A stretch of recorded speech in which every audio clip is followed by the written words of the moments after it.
Trois connaissances que tu dois absolument développer en tant que chrétien si tu veux avoir une foi équilibrée, ne pas te faire abuser, mais surtout pour rester dans la sainte doctrine. La Bible dit que tu devras aimer l'Éternel de toute ta pensée, dans ton intelligence, de tout ton cœur, tes émotions, mais de toute ta force, ton côté physique.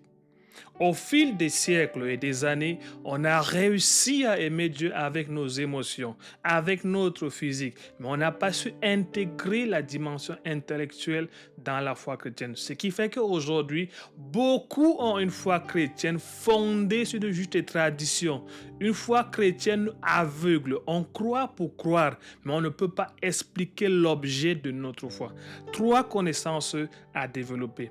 La première connaissance, c'est la connaissance théologique. La théologie, c'est un mot que beaucoup aujourd'hui ont peur, particulièrement dans le monde pentecôtiste. Ils pensent que la théologie, c'est juste de la théorie, ça ne vaut pas la peine, ça détruit la foi. Bien au contraire, la théologie, c'est l'utilisation de l'intelligence humaine pour essayer d'étudier, de comprendre la Bible, comprendre l'histoire de la Bible, comprendre les contextes des versets que Jésus ou bien les apôtres sont en train d'utiliser. Parce que la Bible, avant tout, n'était pas adressée à nous, mais à un auditoire qui était en face des personnes concernées. Qu'est-ce que le message voulait dire pour eux? Comprendre les grands thèmes et les doctrines de la Bible. Comprendre l'histoire du christianisme. On a 2000 ans d'histoire. Un chrétien qui ne connaît pas ça risque de se faire abuser. Développer une connaissance théologique permet de ne pas être trompé, de distinguer les bons enseignements des faux enseignements, de distinguer l'hérésie de la sainte doctrine. Plusieurs prédicateurs tombent dans l'hérésie parce qu'ils n'étudient même pas la Bible avec un regard théologique. Ils vont simplement dire « Dieu m'a parlé, j'ai reçu l'inspiration » et ils se mettent à parler. Ils font ce qu'on appelle le proof texting. Ils ont des idées et ils cherchent des versets pour se tenir leurs idées. Pourtant, prêcher, c'est pas ça. Prêcher, c'est prendre la pensée de la parole, la pensée de Dieu et communiquer au peuple. Développer la connaissance théologique, c'est protéger votre cœur, c'est protéger votre foi, c'est veiller à rester sur la sainte doctrine. Et la théologie, ce n'est pas aller à l'école théologique. C'est simplement, comme je le dis, utiliser le cerveau pour réfléchir. Une bonne partie des chrétiens aujourd'hui ne connaissent pas la Bible. On a des idées évasives. On a des versets qu'on connaît ça et là, piocher ça et là de la Bible. On a des enseignements qui sont comme des pizzas qu'on a concoctées, mais on n'a pas une compréhension générale, globale, contextuelle et très détaillée de la Bible. Et la conséquence, on a une foi qui est légère. Plusieurs sont emportés à des vents de doctrine parce qu'ils ne connaissent pas les écrits. Ils n'ont pas appliqué leur cœur, leur intelligence à chercher la connaissance et à comprendre ce que la Bible enseigne. Une des choses qui a distingué l'apôtre Paul, au-delà de la révélation qu'il a eue, c'est son background intellectuel dans le judaïsme. Ça l'a beaucoup aidé. Parce que même la façon dont il rédige ses épîtres témoigne que son intellect joue un rôle à l'intérieur. À partir d'aujourd'hui, quand vous entrez à l'église, ne déposez pas votre cerveau à la porte. Quand vous lisez la Bible, ne déposez pas votre cerveau à côté. Dieu a créé le cerveau pour un but, pour qu'on l'utilise. Et on doit l'utiliser dans sa poursuite, parce qu'on doit l'aimer avec toute notre intelligence. La deuxième connaissance, il faut que la connaissance passe de l'intellect aux émotions. La connaissance passe de l'intellect à l'esprit. Ça, c'est la connaissance par révélation. Il y a des choses que vous allez étudier, mais il faudra que ces vérités se transforment en des révélations déposées dans votre cœur. Des vérités que le Saint-Esprit a imprégnées dans votre cœur, de façon à ce que, même si vous n'arrivez pas à expliquer, à comprendre dans votre âme et esprit, cette vérité est imprégnée. Vous saviez et vous croyez. Quand on dit que Jésus est Dieu, vous n'aviez aucun doute là-dessus. Quand on dit que vous êtes sauvés, vous n'avez aucun doute. C'est un témoignage déposé par le Saint-Esprit. Dans Romains chapitre 8, la Bible dit « L'Esprit de Dieu rend témoignage à notre esprit que nous sommes enfants de Dieu. » Ça, ce n'est plus de l'intellect, mais c'est la révélation déposée dans notre esprit. Il faut que la connaissance passe de l'intellect au spirituel. Et ça manque à beaucoup de personnes. Nous sommes en Occident, par exemple, la prédication est beaucoup intellectuelle. Et la conséquence, ça ne touche pas l'âme. Ça reste juste intellectuel, ça ne touche pas l'âme. Mais il faut introduire la dimension de l'esprit, la dimension de la révélation. Qu'aviez-vous découvert de façon personnelle au sujet de Dieu? Qu'est-ce que votre âme, votre esprit a saisi? Vous en avez besoin. Parce qu'il y aura des jours où vous ne pourriez pas tout expliquer. Vous ne pourriez pas tout comprendre. Mais par la foi, la connaissance par révélation vous maintient et vous fait avancer dans la marche avec Dieu.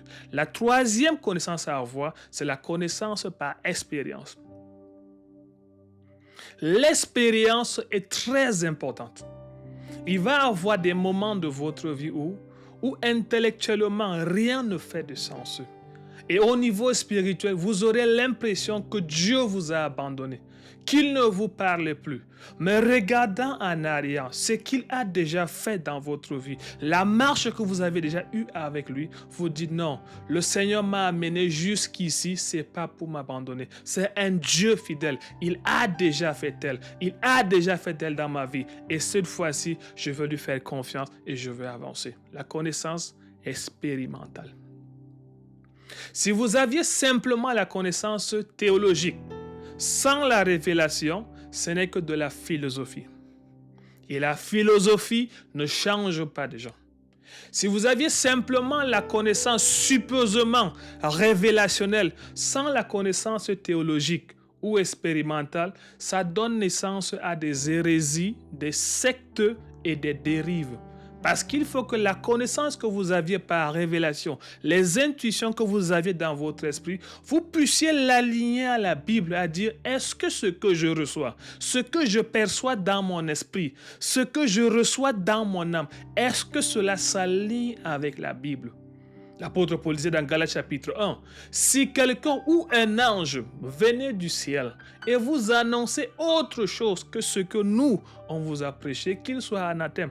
Donc toute révélation, toute intuition, toute connaissance dite inspirée qui ne s'aligne pas au fondement global et standard des écrits ne vient pas de Dieu. Ça ne veut pas dire que cette révélation doit être mot pour mot écrite dans la Bible. Non, il faut qu'elle s'enligne dans le caractère général de Dieu, la personne de Christ et la centralité de la croix. Comment est-ce que ce que vous avez reçu s'enligne à cela? Mais ça ne finit pas. Toute connaissance intellectuelle, connaissance par révélation, qui n'est pas vécue, reste encore purement de la philosophie. Il faut à un moment donné, cette connaissance passe de la tête pour entrer dans le cœur et du cœur dans l'expérience, de façon à ce que vous puissiez vivre cela. Vivre ce que vous connaissez, vivre ce que vous avez reçu de Dieu. Et le gros piège maintenant qu'il y a dans l'expérience, une expérience qui ne peut pas être associée à la théologie, qui ne peut pas être associée au témoignage du Saint-Esprit, produit souvent ce qu'on appelle la théologie de l'expérience. Des situations où des gens font de leur vie un nouveau évangile. Ils font de leur vie un message en soi au point de forcer indirectement des gens à faire comme eux. Pourtant, leur vie, ce n'est pas l'évangile. On peut imiter, comme dit Paul, imitez-moi, comme moi, j'imite Christ. Mais votre vie ne peut pas être l'évangile. Votre expérience est unique. Vous aviez un parcours unique, une histoire unique, une destinée unique, un profil unique. On ne peut pas vivre votre vie. On peut s'inspirer des principes de votre expérience, mais on ne peut pas vivre votre vie. Il faut que ces trois connaissances soient rencontrées.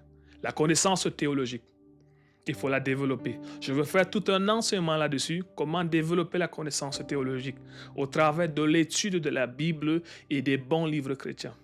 Il faut développer aussi la connaissance par révélation.